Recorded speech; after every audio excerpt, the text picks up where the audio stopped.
Hi, this is Roger Moore, and you're listening to James Bond Radio. Hello, and welcome to James Bond Radio. This is day 7 of our No Time to Die review. With me is my main partner in Bond, all things Bond, Mr. Tom Sears. How are you, mate? I'm good, mate. I'm excited to get cracking today. I'm a little bit cautious about today's content, man, because we're going to lose a good friend, and I don't know whether I want to lose him, to be honest. No, well, I think like last time around, yesterday, we had a really light, fun sort of section, and this is the whole thing, isn't it, with films? You got your peaks and your troughs, your ups and your downs, your highs and your lows. We had a high last time. This one, I think we're in for a low. Yeah. So yeah, this is basically, obviously we talked about it before, the whole trawler scene, and man, yeah, I'll be interested to hear your thoughts when we get to it. Yeah, so absolutely.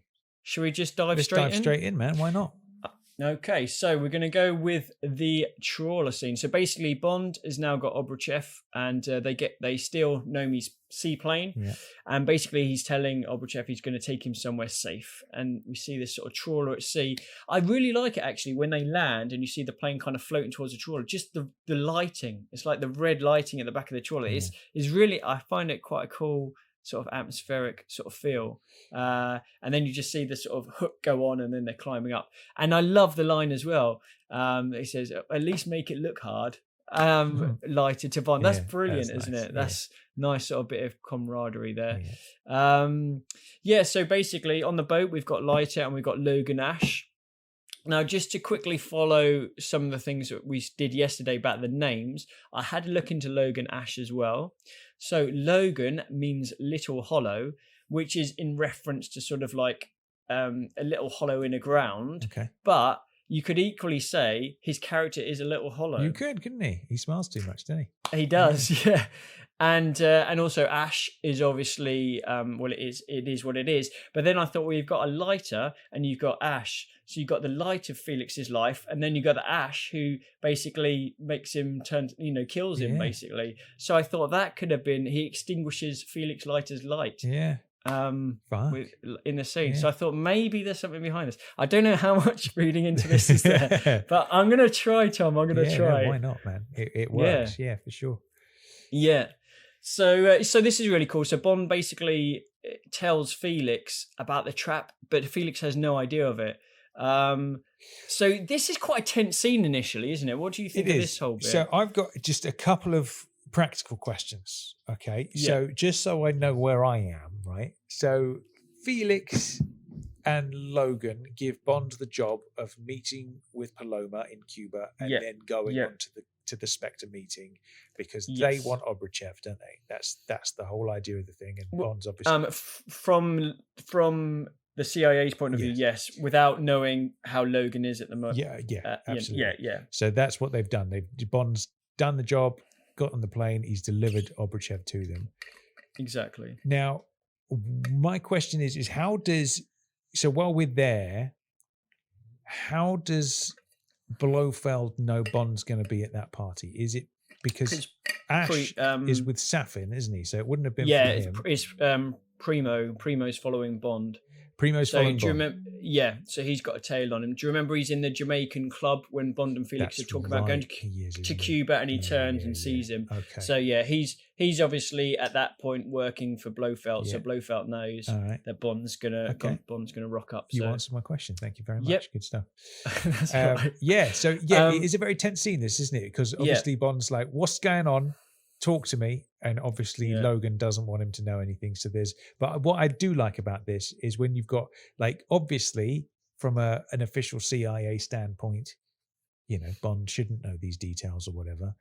And Logan's throwing a hissy fit over it. But I do like the fact that Felix is like, doesn't matter, it's Bond. Like, it's all right. You know what I mean? And I like that little, camaraderie. He's got his boys back. Exactly, hasn't he? that. Yeah, that's what I'm trying to say. I like that a lot. Yeah, it's nice. Definitely. And one of the other things is Bond finds out now that Emma helped develop Heracles with Obruchev. So it's reinforced even more. But then Obruchev says, but he didn't kind of he didn't realize the full potential that Heracles could have. And Bond's like, well, who sort of killed everyone, and Ash is going crazy at this point, and then Light is just going basically, shut up, Ash, and that is a really, really cool bit.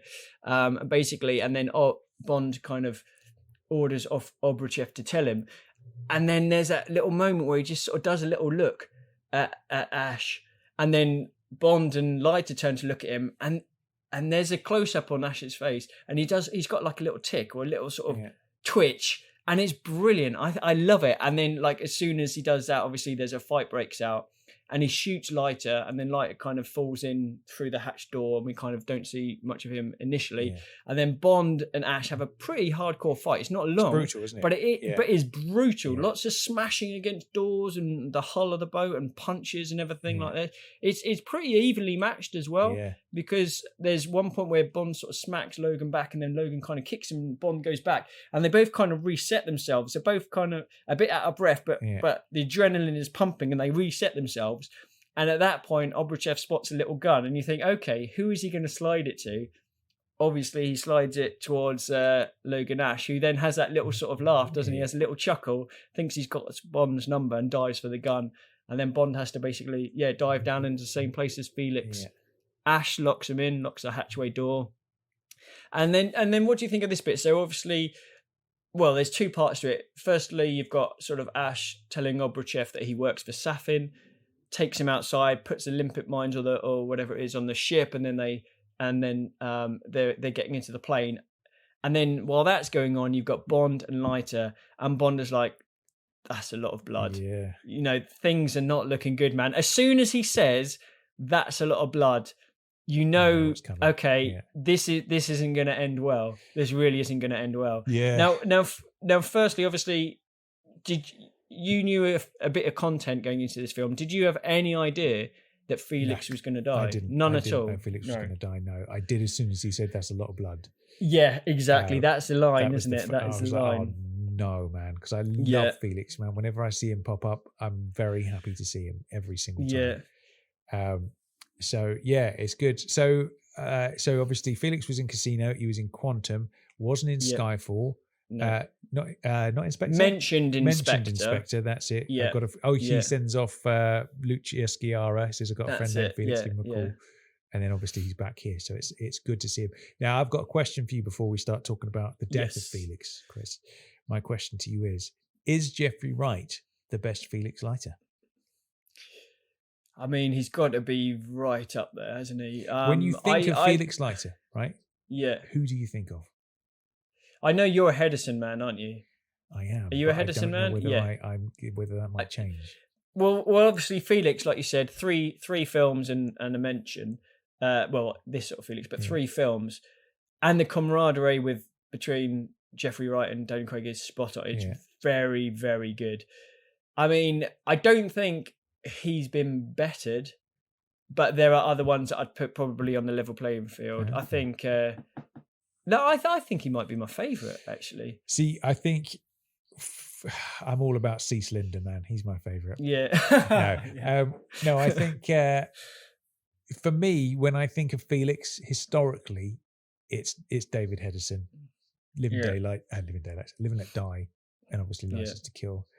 But Jeffrey, man, he's our longest serving Felix now. We've never had the same Felix in 3 films.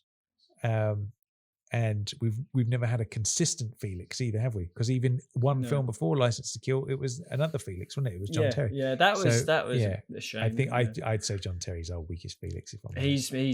He's my least favourite. Yeah. So, but yeah, I think. Oh man, I feel there's that moment towards the end when he says, "I had a brother once, and his name was Felix Leiter." I like that line a lot. Yeah. But I don't know whether I feel that brotherly kinship between Daniel and Jeffrey as I do Timothy and David Hedison in License to Kill. I guess it's because we have that wedding scene and there's that whole thing. Also, like the time on screen, obviously Yeah. Bond and Felix share a lot of screen time in License to Kill. Yeah. And a decent amount in Live and Let Die as well. Whereas it's quite quick, isn't it? It is quite quick. The scenes. And it's like in License to Kill, obviously, when Bond loses the plot and he's on, the whole film is to avenge Felix, isn't it? That's the whole plot of the entire film. And you really believe that rage from Timothy, don't you? That's somebody he proper loves and is proper his best mate kind of thing. I don't know whether I get that level. No. Because I feel like with this incarnation of Felix, they're always bargaining over something, isn't it? It's not like they don't have that personal, like attending your mate's wedding kind of thing, do you? You wouldn't necessarily have a scene between those two with a wedding. Yeah. They might catch up afterwards for a post celebratory drink or something. Yeah, because it's very operational, this relationship, isn't it? It's like obviously Casino, same in Quantum really, and then same in this. Felix wants something from him kind of thing. So you don't see them have that sort of relationship. But I do love that line later. I had a brother once called Felix, and that's a nice little middle finger to all the Blofeld stuff from the previous film, isn't it? It's definitely It's I was very curious to how they were going to play that, whether that was like let's completely ignore it because everybody hated it, and they in a sense they doubled down, because I think it doesn't when the eyeball's on the pillow, I feel like I hear Blofeld say something about brother. Yeah, I think he does, because he says something about brother just before it goes in on Daniel. On Daniel, sorry, on Bond. So he does say that. So they didn't shy away from that, did they? I think it's their way of kind of sticking two fingers up to everyone that had a go at it last time, saying they were never brothers. Yeah, that is true. They were never brothers. But that's a nice little. I do like that line a lot. Yeah. So overall, are you saying Hedison first because of that chum, that sort of ally thing? Yeah. You know what? I think that's true, because they work well together, the Daniel Craig, Jeffrey Wright, Bond and Leiter. But in terms of that closeness, and to be honest, I don't feel that closeness in Live and Let Die. I feel they do feel like more mates in Live and Let Die. But I suppose we've never had a scene where they're literally just hanging out, shooting the shit, or doing something that friends would. It's always a very operational thing. I do think Jeffrey's gonna it's a difficult one because I love him, and I guess I just would like a little bit of Bond and Felix on the friendship kind of train. I guess I don't know. Maybe I'm looking into it too much. I don't know, no, not at all. I think for me, Hedison number one, Jeffrey Wright number two. I think I wouldn't disagree with that at all. I don't think. The one I do like, the other bit about Felix in this scene, is that Bond sort of tells him about the cigar that Paloma got, but Felix refuses to smoke it. That's like him not giving in. Bond's basically saying, you're gonna die, enjoy yourself with this cigar before you go, and Leiter's like, no, I'm not smoking it, as in he's still got hope at this time. My thought when Bond said that, I thought he meant you're gonna be okay and you are going to enjoy that cigar. That's what I got from it. But maybe okay. I got the reverse. Yeah. No, it could. I guess it could work either way. It's up to interpretation. But but then obviously the mines go off. Ash and Obruchev fly off, and Ash is like, "Oh, I was a big fan of his," sort of thing. Yeah. And then that's when the tables turn again. So it's not just a gunshot now, but obviously they've been sort of blown by the explosion. Bond kind of comes to. There was water everywhere. Tries to help Felix. They struggle. There's a couple of funny little lines here where Felix says he remembers working on a shrimp boat. Bond says, "But you're from Milwaukee," and Felix like, "Am I? I thought I made that up." And that's kind of within the sort of tense situation, they're still able to kind of keep it a bit lighthearted, which is good. But then it gets then it obviously gets dark. Leiter knows this is it. He basically says, "Oh, it's a good life," and Bond says the best. And And then we get a very Vesper style ending, doesn't it? That can't be a coincidence either. No, of course not. It's like even the way the body sort of moves. Yeah, it's very much like Vesper. And with Bond obviously being underwater as well, he sort of ducks down to watch Felix as Felix kind of floats back away from him. That is very similar as well. Yeah. Very similar. So obviously Light is dead. Do you think it was okay, firstly, to kill him? I suppose with what happens at the end, it probably is. But also, what are your feelings of how Felix died? I know some people were a bit underwhelmed, but some people thought it was a good way to go. What are your thoughts on that? I if I'm brutally honest, I was more pissed off that they'd killed him than I was emotionally affected by the character's death. Do you know what I mean? Right. Yeah. I think that's, I don't think I got that feeling of like, oh man, because obviously what that does is it raises the stakes with Logan Ash, doesn't it? It's like, you've got to go get him now. And obviously we get that payoff line that we were just talking about. I had a brother once, and that for your eyes only style kill there is nice. I like that a lot. But yeah, for some reason, I don't know whether I really felt the gut punch that's intended to be. It was just like, oh, why did you have to kill Felix? You know? Yeah. And then the stupid geek in me is like, well, that's not how Felix dies. Felix gets his arm and his leg bitten off by a shark. You know what I mean? Not that he dies even then, but you know what I mean? It's of course, Felix is a Texan, isn't he? A strawhead Texan. Obviously, this is a different imagining. So maybe he's from Milwaukee, as he says. So there's a lot of conflict in me as a super geek, where there are things I want to see from Felix, or those Fleming tropes that aren't happening. Obviously, this is a different Felix, but so I don't know. I'm a bit conflicted about this. It must be said. How are you feeling? Do you think it kind of made things a bit more not emotional, but there's a line early on when they're in Jamaica where Felix tells Bond, I just want to go back to my family, tell them I've saved the world again. Yeah. So he's a family man. He's obviously got a partner and probably kids as well. Do you think that sort of adds to his death, or not really, because it was? Yeah, to be honest, I don't really like that line either. No, I just want to tell my family I've saved the world again. It's a bit. I mean, fucking 006 says that in the opening thing of GoldenEye, doesn't he? Ready to save the world again? And I don't mind that, but for some reason this line feels a little bit not right for me. Yeah. It's I don't know. I guess that concept of saving the world is a bit comic booky. You know what I mean? I don't think Bond would voice that particular phrase of like, look, I just saved the world. Unless Bond wouldn't. No, Bond definitely wouldn't. So I don't know about that. But I mean, obviously that does. It's like, oh, Felix has obviously got missus and kids or whatever at home. So I don't know. I think that's the conflict I've got with it, where it's I guess I didn't feel the gut punch of losing Felix, but what I did feel was that whole thing of like, fuck, like from a creative standpoint of choosing to kill off Felix. I was like, disappointed in that. Does that matter now that we know that this whole story arc is finished, and that interpretation of Felix wouldn't have been able to continue anyway? Maybe it doesn't matter. Maybe I'm just being a dickhead, but So is there an alternative? I mean, it's a bit, I guess, tricky to think of one right now, but is there an alternative death that you think would have been fitting for this Felix? Good question.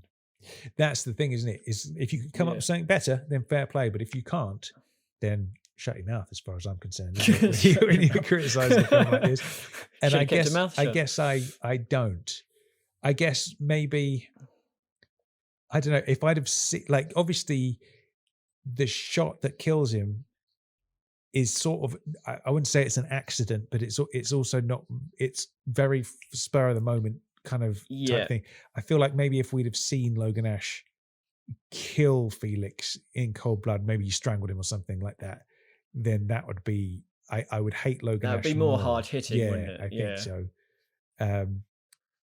So I guess I'm a little bit bewildered at the way Felix died with the Vesper style thing, and maybe that's a creative choice that they were like, let's have even more echoes, fool me once, fool me twice from the song. Maybe it's like, let's have even more callbacks to Vesper and those things happening again. I don't know. It's like I say, I don't quite know how I feel. I'm a little bit conflicted over this thing. Yeah. How are you feeling? Are you like game on, or are you like not sure where are you landing? Well, like you, as soon as I heard the line, "That's a lot of blood," I knew that was going to be it. In terms of the situation being on the boat, I think how he died is probably an all right way to go. I think for it to be different, they'd probably have to be in a different situation. But having like you said, having Logan, maybe if Bond is locked somewhere or can't get out, or is basically he's proper injured or something and can't get to it, and Ash does something pretty brutal, a bit Dario-esque from License to Kill to Leiter, then you'd kind of be like, oh, we really want this guy to die. Exactly. So I think you're right from that point of view. I definitely have got nothing against it as such, but you are right. It's not quite a huge emotional hit as such, but it should be. That's the thing, I think, is because it's Felix, man, and that's we all love Felix, don't we? That's it. So but interesting that they decided to go for it. Okay, so then Bond, he eventually manages to sort of open that hatch door and swims to the surface. This is quite a cool little moment. So he just sees this little yellow package floating beside him, and it's one of those inflatable life rafts. Classic ending, obviously you only live twice style, and all that sort of stuff. So what do you think of seeing him on there? He's got that cigar as well, hasn't he? So he's sort of looking at the cigar, thinking of Felix, and that's it. And on the life raft, what do you think of that? I've always wanted to see Bond in a yellow raft again. Right? Weirdly, in my mind's eye, the raft is orange, but maybe it is in Thunderball. Is it in Thunderball orange? I don't know. I think it's orange in Thunderball, yeah. And yellow in You Only Live Twice. I think, mind you, I'm colourblind, so don't take my word for it. Well, partially colourblind. I didn't know that. I've just learned that about you today. Oh, fucking hell. That's why the Secret Service wouldn't take me on. You see, there you go, mate. All right then. So wrong person to ask. But but me being a traditionalist, I want to see him in the yellow dinghy at the end with a lady. In my dream, No Time to Die, him and Paloma are in the dinghy. Camera pans out, and that's how we say goodbye to our Bond. Do you know what I mean? In the same way that, how as silly as it is, Bond's in the shower in A View to a Kill, and the last thing we hear from Roger is "ooh" at the very end. That's classic. I love that, man, and it's like that's the thing, and I think that's what good old Dobson is missing in this. Is that walking out feeling really good, And of course, it can't happen because of the ending that we do have, obviously. But I think for me, that's what I want from my yellow dinghy experience. I don't want him in the yellow dinghy mourning Felix. Do you know what I mean? So also at the same time, I'm well aware that if you just do the same odd shit every single time, it gets boring and it gets diluted.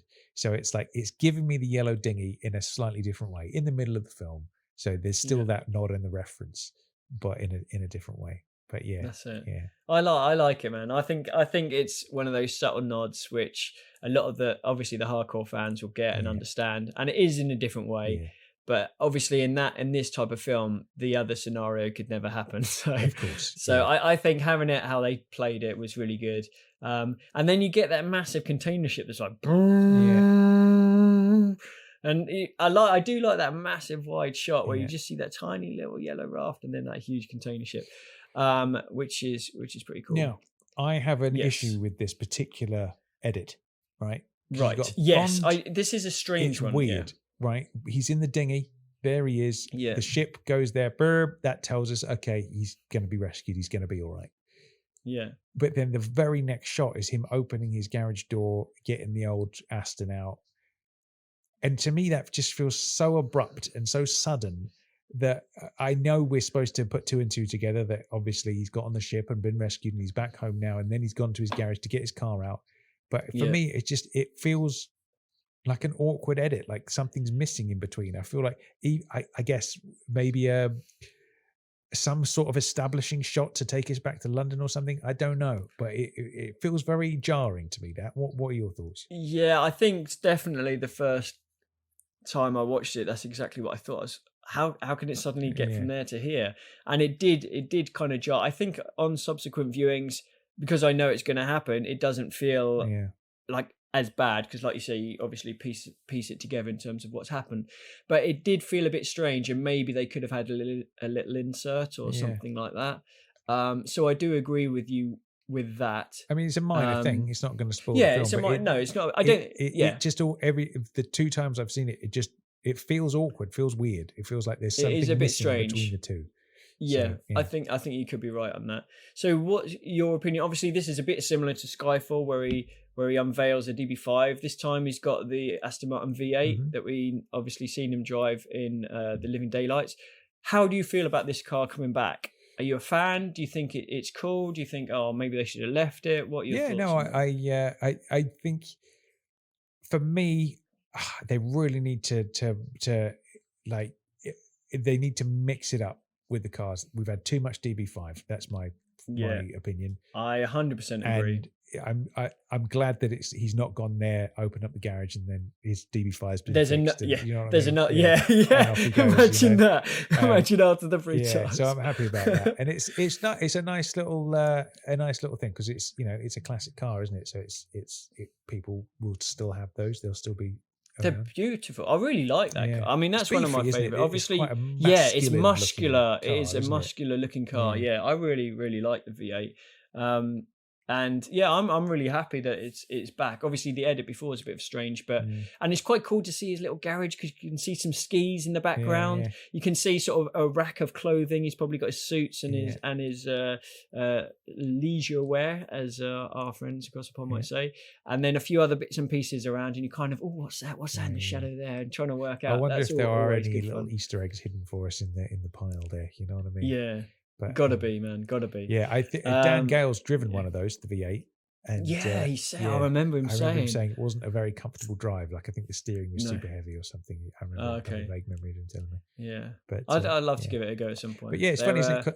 I would say that Aston Martins generally are quite I think that's the difference between European cars, I suppose, and American cars. European cars tend to have a more feminine vibe to them, don't they? Like the curves and the lines of a car. Like an Aston Martin, I would say, has a more of a feminine vibe to it. The modern ones do, yeah. The older school ones, not so much. Then but yeah, this one, beefy. It's more like a muscle car, like a Mustang or something. Do you know what I mean? They're American cars like that tend to be more beefy and like, you know what I mean? I think they make the sound when you turn them on. I think they do as well, yeah. So it's nice to see it. It's nice little, raises a little smile.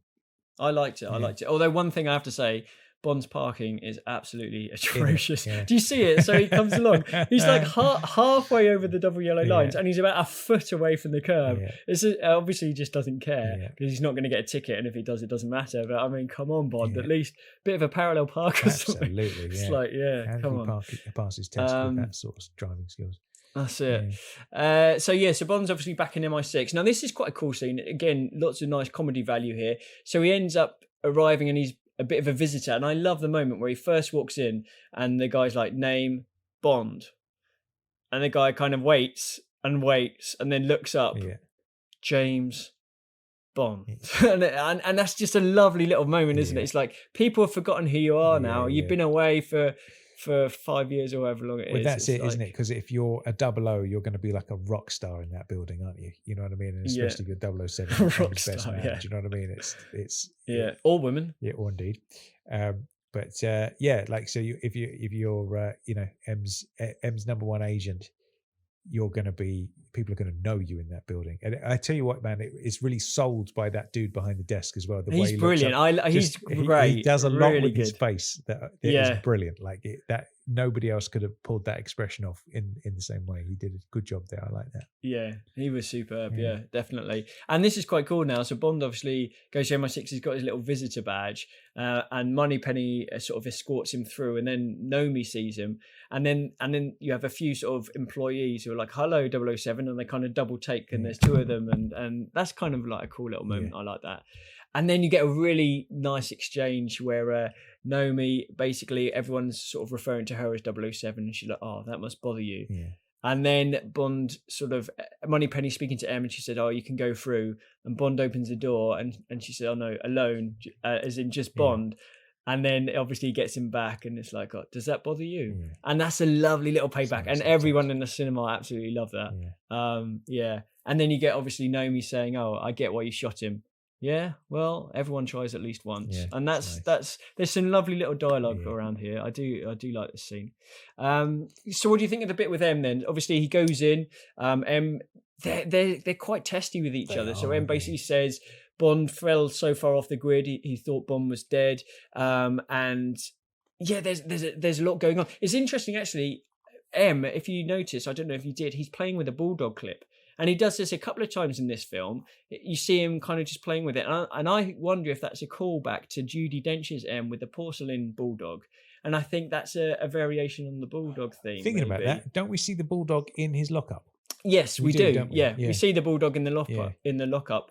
But I think it's quite cool that M's playing with the bulldog clip. And I think that's what they're trying to go with, because you see him do it a couple of times. Look at you, man. You are digging beneath the surface with all the meanings and stuff. I'm impressed with you, man. Oh, yeah, we'll see how we get on. But that's very, very cool. Very, very cool indeed. Also, on the shelf behind him, there's like a mask. It's not a Noi mask, like a No mask like a Safin's, but it did have a Safin vibe to it, which I picked up on as well. But there's a brilliant line, isn't there? Bond goes in straight away. He's taking the piss out of him. Has this desk got bigger, or have you got smaller? That's nice, and that's great. And that line that you said earlier about God, you're thirsty today, and he's just ripping M's arsehole a little bit, isn't he? And and then it's interesting to see that dynamic. I think it is, isn't it? Because Bond's always respectful of M, isn't he, historically? And it's like M's the one to dish out the orders. Bond misbehaves from time to time, but there's still that underlying thing of respect. Though I would say, man, I think Daniel is our most rebellious Bond when it comes to Mallory's M. Not so much with Judy, but with there is that feeling of love. I think he loved Judy's M.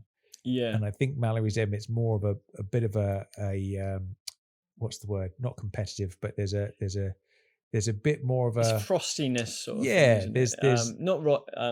I know what you know mean, the word I'm trying to say is it's my brain's not antagonism. Yeah, I guess so. Yeah, sort of, it's like it's almost like a bit more of like how brothers often like rip piss out of each other and all that kind of stuff. There's a bit more of that. It's like you think of the last film, isn't it? It's like, what were you doing there? Taking some June holiday. Well, you do have a tough day ahead and all that kind of stuff.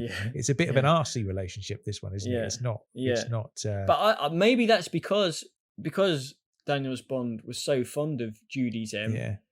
And obviously with her not there, maybe he's still upset about that and kind of. Obviously, this is a completely different take on it. Maybe that's why. Yeah, because obviously there was the whole theme in Skyfall of Mummy was very bad, and Judy being almost like a mother figure in a sense. Maybe this is the stepdad that he doesn't like, and it's like there's a bit of friction there. Who knows? Yeah, I think so. Definitely. Yeah, but it is cool, and it's so M. He's really he's pissed off that Bond's kind of working for the CIA, which is interesting to see because obviously we've not seen that before. And Bond basically says, "Oh, well, they asked me nicely." I think that's a nice little comeback.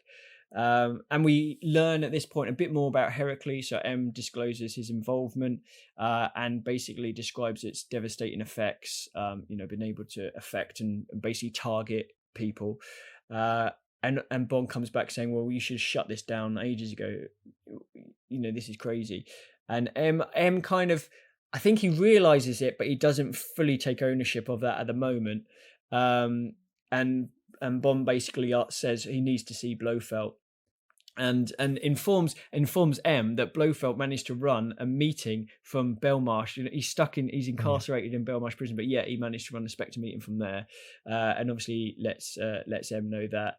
But M basically refuses Bond, saying, "Look, no one has access. No one gets to see Blofeld, especially you. I'm not going to take orders from you, Bond, or from Leiter."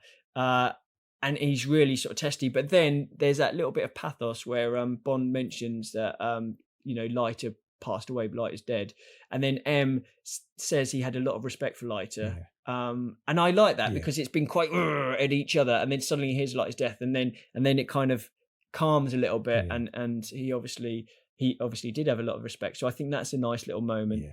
But then it ramps up again, and M's like tells Bond he's irrelevant and orders him to leave. And then you get that lovely little payback at the end. Definitely smaller. Yeah. I love the fact that Bond always has to have the last word, which is very cool. Now, I've got a little challenge for both you and the listeners at home, where I think Daniel has a little signature thing that he does in every film, whereby he throws something haphazardly when he's on the move, right? I can think of a time in Quantum of Solace when he does it. I can think of a time in this right now when he does it. He basically, as he walks out, he just throws the thing in. That's very cool, though. I like the way that he does that. Very cool. Spot on target first time as well. It's very nice. Yeah.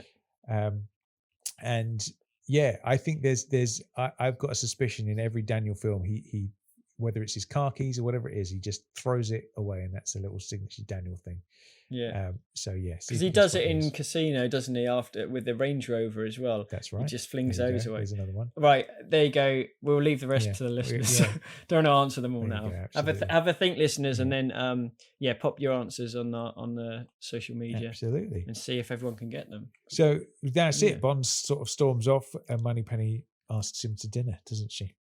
That's it. Yeah, we got just before that. I think Nomi goes in to see M, and M tells her basically scan Blofeld, scan his cell, scan everything, scan the man himself. Yeah. He's just heard that from Bond that he's managed to run a meeting from in there.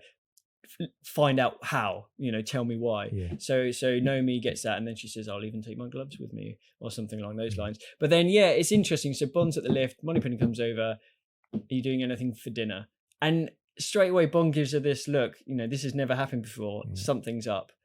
What is it going to be? But you know what, Tom? We're not going to find out today what that's going to be. We're going to wait. We're not. No.